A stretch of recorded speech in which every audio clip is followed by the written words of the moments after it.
Hi everyone, my name is Karanraj Singh Dhaliwal, and I'm here studying at City University. So, I'll tell you a bit about myself. I grew up in a small town called Sramban, and then I came to KL to study.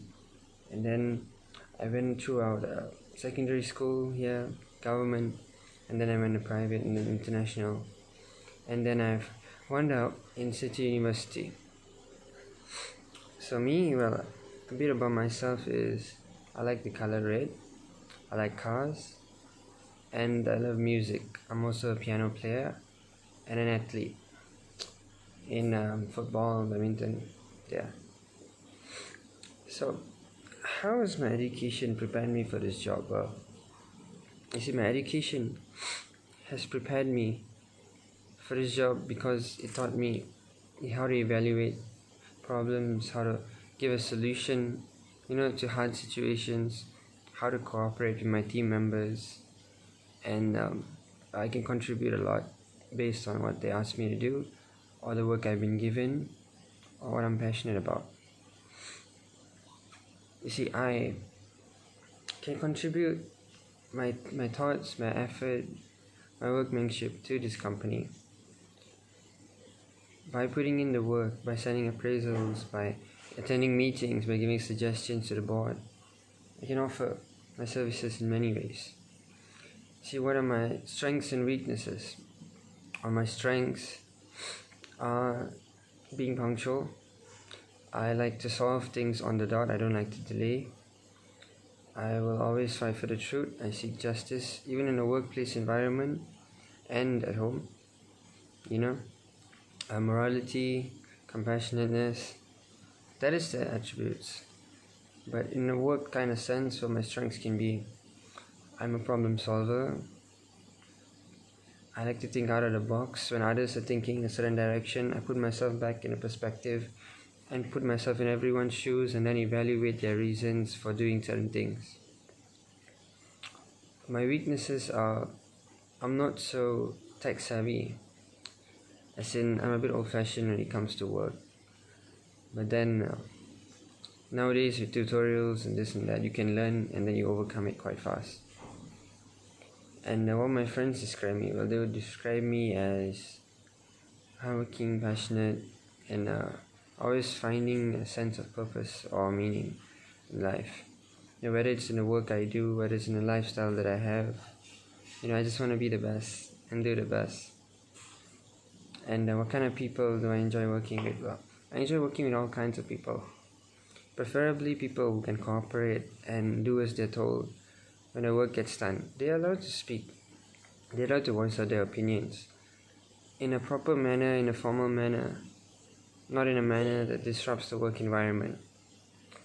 And what types of books do I enjoy reading? Well, I like Harry Potter. I like books on body language. I like books that more towards human behavior, or towards sci-fi, towards the impossible things that are not possible, or towards certain true stories but remade into a more interesting novel or book. Since we're talking about books, all-time favorite, Harry Potter. Second favorite, body language, Stephen King. J.K. Rowling, Stephen King. So if I could change one thing about my past, what would it be and why? Well, I would change the decisions I made. I would change the choices I made, or the things that I could have done right and I didn't. Well, obviously, if you ask me if I can go back in time, I would definitely buy a Toto number right now and strike it. That's what everyone would do. But for me, I would correct my mistakes and make my life go on a better path than it's headed right now. Because right now, I have dreams, I have ambitions, I have goals, but then life, there's a lot of obstacles.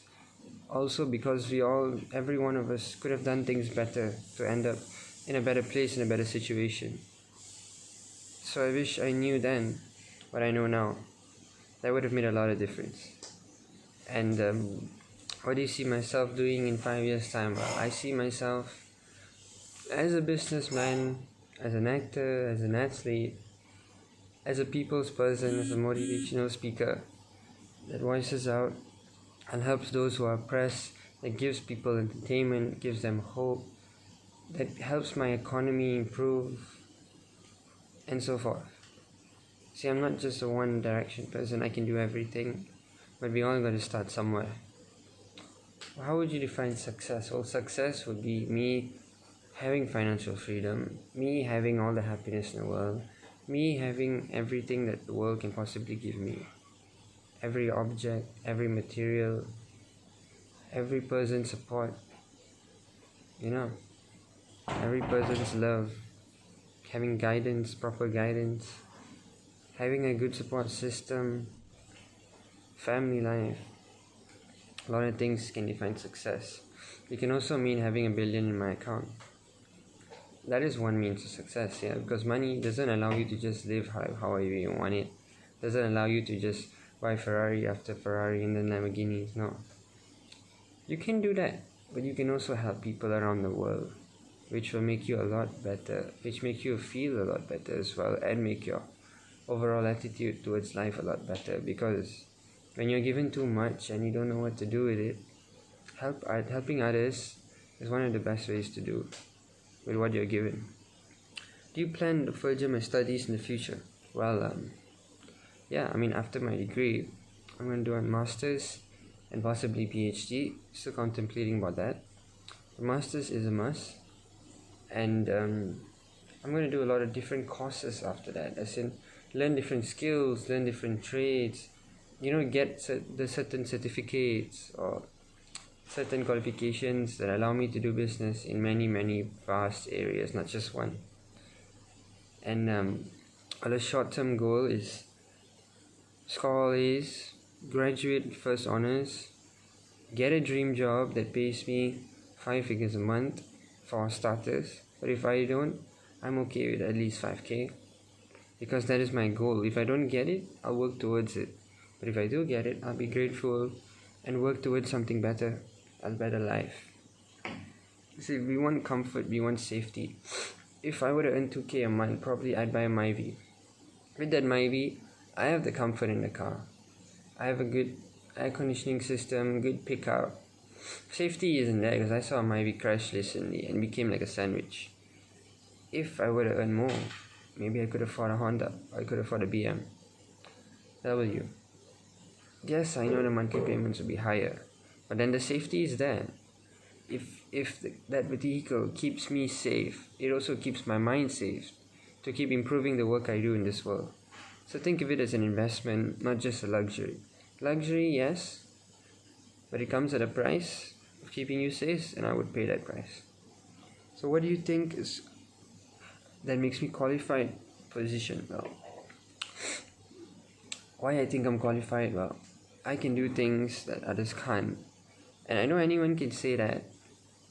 But if you were to let me in on your company and how it's running, what things you should cut back on, what things you should expand on, where should you put your options, how much risk factor you should take, I can clearly explain those to you and help you improve those for your company. And my compensation is my salary and incentives and all of that, yeah. But if you think about it, that's a small price for you to pay me to help you build your legacy. Because you all have a legacy to run. And well, before you start your own thing, everyone is going to need experience. So this is my way of getting experience and saving up and learning from my mistakes. So why should we hire me? Why should you hire me? I see. You should hire me because when I say something, I do it. I can't be bribed or I can't be persuaded if you're trying to get me to do the wrong thing just for a short-term benefit. I look at things long-term. And when I see long-term in this company, I see it becoming the biggest company in the world. Whether or not we reach there, my efforts will push the company to the foremost front in hopes and in order of achieving that dream. Therefore, I will not give up that easily. That's the main reason why you should hire me, because as an executive staff, I can only do so much, but as a director or CEO, I can change a lot of things. for the company's benefit. Experience relevant to this job. Well, since I'm coming in, as an executive, my experience will be, I've worked in many F&B outlets. I've worked in, telecommunications company. I've worked in Touch and Go, GSC, McDonald's, restaurants, Italian restaurants. A bit of office work here and there, but that is just freelance. And but I'm an athlete. I have many awards. I'm a cyclist, and I have qualified piano, grade 6. That includes the UK examinations and O levels. And right now I'm doing degree. So I think all of that experience should give you a hint about what kind of person I am and how I don't like to waste time in life. Because time is money, right? And we have a business to run. So if I was leading a department where the staff morale was low, how would I motivate them? Well, you see, when the staff morale is low, first of all, you should confront the problem, not just give them incentives. You see, money may be able to buy a staff's attention and make them stay, but it won't in the long run help them improve the quality of work they do. You should send them for training. You should go on maybe vacations once a year, once every 6 months, to boost the team building, to give them a sense of freedom, at the same time to motivate them to work. You have to show them that if that's the life they want to live, what do they need to sacrifice in order to reach that goal?